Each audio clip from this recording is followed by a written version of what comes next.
Говорим сега с Игнат Арсенов от Комисията за защита на потребителите. Здравейте и добре дошъл. Здравейте. До момента видяхте ли по-различни неща от минали години, като трикове от търговците, чрез които се опитват да подмамят клиентите? Трябва да кажем, че към настоящата година, настоящата проверка, горе-долу това, което традиционно правят търговците, го установяваме и сега като проблеми. Единствената разлика, която виждаме в момента е, че кампанията е доста по-голяма, за разлика от предходните 2 години, може би поради COVID ситуацията. Особено в физическите магазини почти нямаше обявени намаления във връзка с черния петък, за разлика от тази година, когато това е повсеместна кампания. Въпросът е дали намаленията са реални или продължава прилагането на тази добре изпитана практика, разбира се, погрешна и в нарушение на правилата.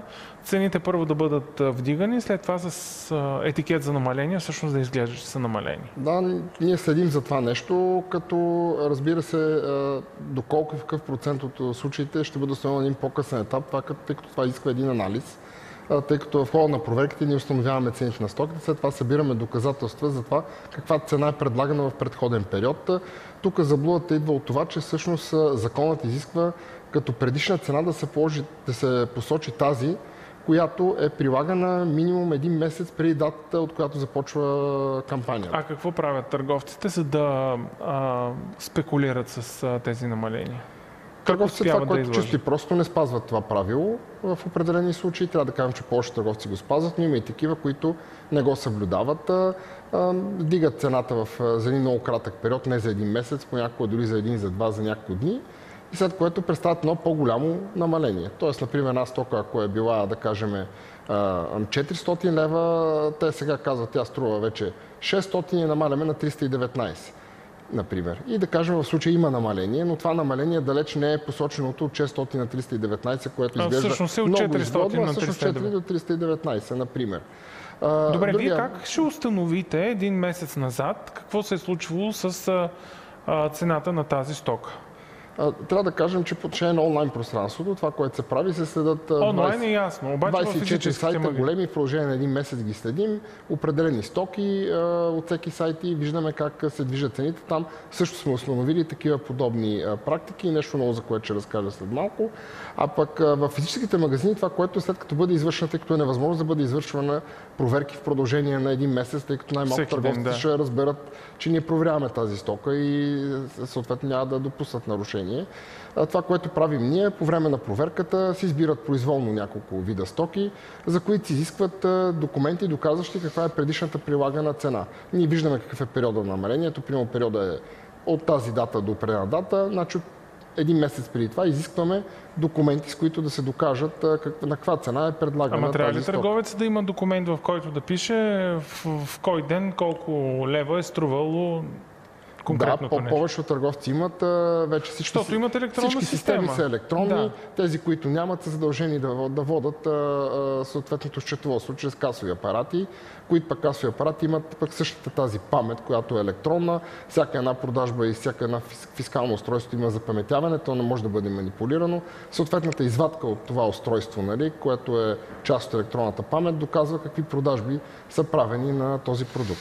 А какво е новото, за което споменахте, че виждате? Ами установили сме някои сайтове и в някои магазини, където се използват редица рекламни трикове, като например думи като ход, само сега и нещо друго подобно, което те не обявяват директно черен петък или пък например намаление, а използват такива хитри трикове думи, които може би представляват заблуждение на потребителите, като изгодно и други подобни, които ние ще проверим какво означават, тъй като на пръв поглед виждаме, че няма информация за това какво точно означава тази дума, а очевидно, че нейната употреба по-скоро навежда на мисълта, че е нещо изгодно спрямо цената на продукта, което би означавало, че този търговец не спазва правилата на намалението, иска да подведе потребителите, че има намаление, без реално да се крие нищо за това. Добре, но вижте, според мен изгодно, ако се хванем за това или специална цена, изглежда малко обтекаемо, защото ако аз съм търговец и продавам тази стока днес за 2 лева, утре за 1,80, за мен това е специална цена. За вас като потребител може да не е специална. Точно така. Ние за това изследваме в тези случаи. Ние изследваме конкретно какво стои за това. Тоест търговец обяснил ли е какво има за това, което той употребява като думи, обяснил ли какво има в предвид. Закона дефинира ли какво значи специална цена или ексклюзивна? Не, разбира се, търговците могат да употребяват всякакви изрази и думи, стига те да не подвеждат потребителите. Но някои от тях като такива, да кажем, безспорно се приема, че употребявайки думата черен петък, хората това го свързват с намаление. Няма как в този раздел да няма намалени стоки. Аз обаче, знаете ли, виждам все по-често, всяка изминала година, че вече думата черен не се използва толкова много, има всякакви вариации. Розова седмица, зелени дни, всякакви други възможни цветове. Да, така е. Това механизъм ли е отново да бъде подведен клиента по някакъв начин или просто... Това е маркетингов трик. Да. Самият черен петък като такъв или там бял понеделник, най-различни наименования има. Всъщност той няма правна регламентация в закона. Това са просто намаления. Закона регламентира намаленията. Именно от тук идват и че всички правила трябва да бъдат спазвани. Ние установяваме, че много често всъщност в основните нарушения, които установихме, например, ние сме проверили около 200 и почти 250 проверки сме направили, 35 нарушения. Голяма част от тях няма периода на намалението. А това е задължително. И ние знаем, че един период, първо намалението не може да е безкрайно, защото това вече няма да е намаление. И второ, не може твърде кратко да притиска хората и така не може потребителите се подвеждат, тъй като не могат да знаят спрямо коя цена да сравнат продукта. Тоест, това е варианта да бъдат излъгани потребителите, но как да кажа, има ли сигурен начин, по който хората могат да разберат дали една стока реално е намалена? Разбира се, има такъв начин, но той изисква много усилия. Това означава на първо място да нямаме импулсивна покупка, да си набележим определени стоки, които да проследим колко струват през определен период от време и когато дойде изгодната цена, да знаем каква е реалната намаление. Другия вариант е да проверим, например, сега всеки има и смартфон, дори да е в магазин, да не е в интернет, ако е пък през интернет, може да се провери при аналогични доставчици други. Т.е. да се види не в същия търговец, например на друг магазин, дори в друга държава, например, да се види друга европейска държава, колко евро струва този телевизор, за да видим аналогично има ли някакво намаление или няма. Или няма. Да поговорим малко и за тактиката, при която се обявяват намаления, но всъщност това се оказва, че са липсващи количества, т.е. изобщо не ги е имало. И просто това е някаква въдичка да бъдат привлечени потребители. Продължават ли част от търговците да го правят?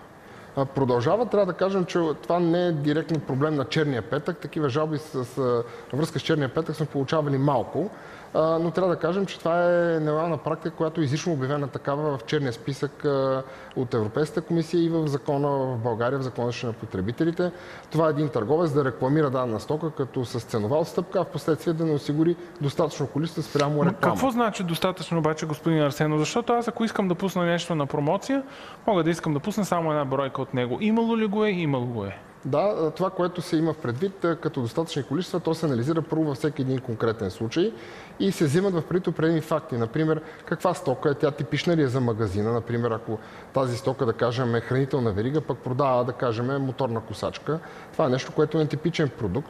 Но въпреки това, дали този продукт е продаван в предходни периоди, има ли данни този търговец за този продукт, ние считаме, че търговец във всеки един случай трябва да може наистина да докаже това и разбира се от съответните количества. Много ясно са, когато има 0 количества, защото сме имали такива случаи. Да, то е ясно.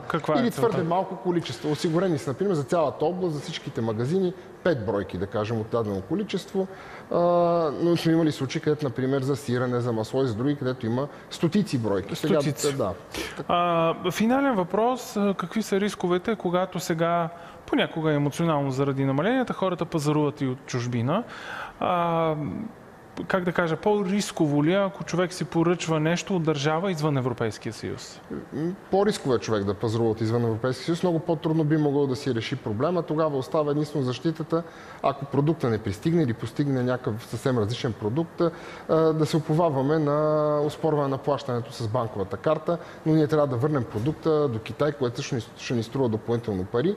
Така че трябва да бъдем внимателни. Може да е Великобритания. Може да бъде и Великобритания. Също трябва да имат предвид потребителите, че вече не е в Европейския съюз и може да се наложи дори да платят и ДДС и други допълнителни такси. И което потребители трябва да знаят, обичайно тези оферти изникват с такива изкачащи по време на социални мрежи, много изгодна цена, виждаме невероятна цена. Това трябва да е една аларма, че е някаква измама, която всъщност ние трябва да сме много внимателни. Препоръчваме винаги да се пазарува от познати магазини, електронни или било то физически, такива, които сме уверени от тяхната предишен опит, който сме купували от тях, за да не бъдем излагани.